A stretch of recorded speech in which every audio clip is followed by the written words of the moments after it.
코로나로 인해서 온라인 예배가 보편화가 되었습니다. 초기에는 온라인 예배가 성경적이냐 비성경적이냐 논쟁이 많았지만 확진자 확산으로 인해서 대면 예배가 계속 드리지 못하게 되고 이러면서 자연스럽게 온라인 예배가 자리를 잡게 된 모양새입니다. 그래서 온라인 예배도 바른 예배관이 정립되어야만 합니다.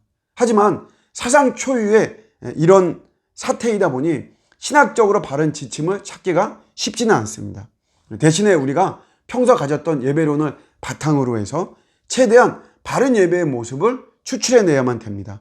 그래서 그동안 드렸던 우리의 예배의 가장 근접한 모습으로 바른 예배를 나누고자 합니다. 그동안 우리의 예배는 부득이한 경우가 아니라면 정해진 시간과 장소에서 드렸습니다.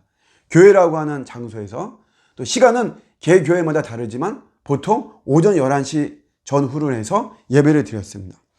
그래서 온라인 예배도 장소는 교회에서와 같은 예배 행위를 할 수 있는 곳에서 드려야만 됩니다.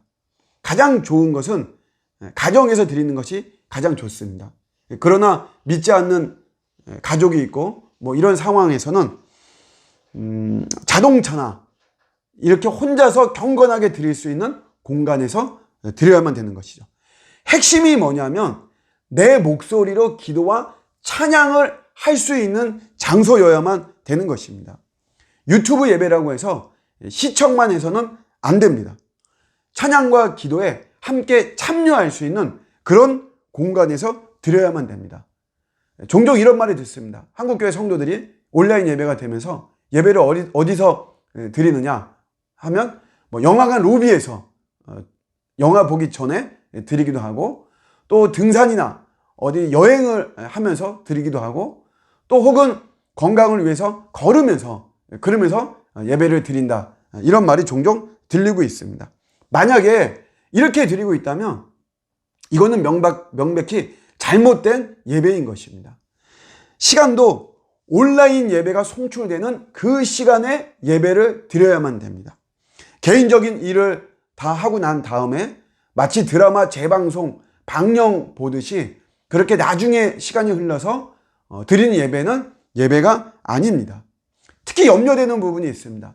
설교를 듣고는 예배를 드리는 것으로 설교만 듣는 거죠. 그리고는 그것을 예배를 드렸다라고 생각하는 이런 케이스도 있는 것 같습니다. 이거는 말 그대로 설교만 듣는 것입니다. 예배가 아닌 것입니다. 착각하지 말아야만 되는 것이죠. 예배는 본질적으로 종교인으로 만들기 위해서 세뇌시키는 장치나 어떤 틀이 아닙니다. 예배는 내가 한 주간에 지었던 나의 죄를 자백하고 예수 십자가의 보혈로 죄사함 받고, 그리고 한 주간도 우리는 세상 속에서 증인과 제자로 살아가야 되기 때문에 거기에 힘을 얻어야 되죠. 그래서 힘이 되는 말씀을 받는, 하나님의 음성을 듣는 시간입니다. 그러면서 거기에서 우리 성도들은 귀신이 떠나가고 모든 병과 약한 것들이 고침받고 치유되어지는 시간입니다. 완악한 마음들이 풀어져서 용서하고 화해가 일어나는 개인적으로 굉장히 역사적인 순간입니다. 말 그대로 새 심령이 되어서 새 언약을 붙잡는 안식의 행위가 있는 것이 바로 예배인 것이죠. 이렇게 예배는 소중한 것입니다. 당연히 성경이 제시하는 방법대로 예배를 드려야 됩니다. 이건 어디에 잘 나와 있냐면 예수님께서 사마리아 여인을 만났던 요한복음 4장에 너무나도 잘 나와 있습니다. 예수님께서 이렇게 말씀하셨습니다. 아버지께, 하나님이죠, 아버지께 참되게 예배하는 자들은 영과 진리로 예배할 때가 오나니 곧 이때라. 아버지께서는 자기에게 이렇게 예배하는 자들을 찾으시니라. 하나님은 영이시니 예배하는 자가 영과 진리로 예배할지니라. 영과 진리라고 하는 두 가지 요소를 놓치면 안 됩니다. 먼저 예배는 영으로 드리는 것입니다. 이것은 유대인들의 예배에서 결여된 것을 고발하는 내용입니다. 유대인들은 영으로 드리지 않았습니다. 하나님이 영이시기 때문에 영으로 나와야만 되는데 그들은 육으로 나왔습니다. 육으로 드렸다는 말이죠. 육은 형식적인 것을 의미합니다. 마음이 없다는 것이죠. 하나님을 전심으로 높여드리고 사랑하고 그런 마음으로 드려야 되는데 그들은 그렇게 안 하고 철저하게 형식적인 사무적인 모습으로 예배를 드렸다는 것이죠. 이런 예배를 하나님이 왜 모르시겠습니까? 여러분 기억하십시오. 하나님은 외모를 보시는 분이 아닙니다. 하나님은 우리의 마음과 중심을 보십니다. 또 하나 예배의 바른 모습은 진리로 드리는 것입니다. 사마리아인들의 예배에서 결여된 것을 고발하는 것이죠. 사마리아인들은 베델과 단에, 그러니까 말하자면 북쪽에서 남쪽까지 이렇게 그런 의미입니다. 그러니까 전국토를 말하는 거죠. 거기에 특별히 베델과 단이라는 곳에 황금 송아지를 만들고 그것을 하나님이라고 했습니다. 여러분 기억하십니까? 출애굽기 32장에 보면 모세가 십계명을 받기 위해서 시내산에 올라가서 40일이 지나도 내려오지 않자 이스라엘 백성들이 아론을 앞세워서 황금 송아지를 만들었습니다.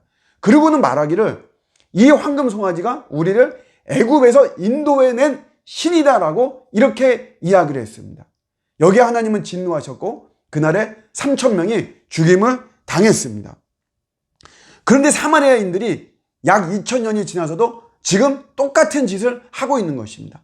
황금 송아지를 만들고 그것이 하나님이다라고 말하고 그게 진리니까 그것을 예배해야 된다라고 하는 것입니다. 황금이 들어간다고 진리가 아닙니다.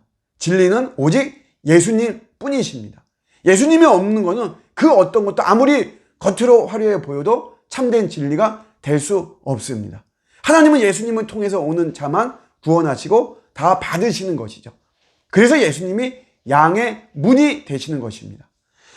이런 예배 규범이 분명히 있기에 우리는 성경대로 예배를 드려야만 됩니다.